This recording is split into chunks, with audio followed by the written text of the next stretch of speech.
నా ప్రియ సహోదరులారా, మనుషులు చేయి విడిచిపెట్టిన, శక్తి కలిగిన సామంతులు నీకు దూరంగా నిలిచిన, బలవంతులైన భాగ్యవంతులు ఒకవేళ నీపై వెర్రుచూపులు చూచిన, నా దేవుడు నిన్ను చేయి విడిచిపెట్టే దేవుడు కాదు.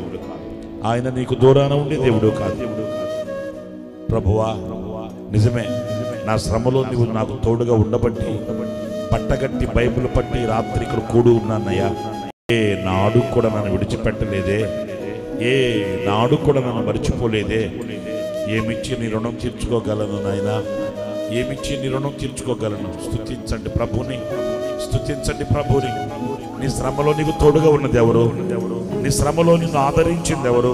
ఆయన రెక్కల నీడలో నిన్ను కప్పి, ఆయన వస్త్రపు చెంగు నీ మీద కప్పి, ఏ కీడు నీ దరికి రానివ్వకుండా, ఏ అపాయము నీ దరికి రానివ్వకుండా, కోడి తన రెక్కల కింద తమ బిడ్డల్ని కాల్చినట్లుగా ఆయన కాచి కాపాడలేదా? ఎందుకు అధైర్యపడుతున్నావు?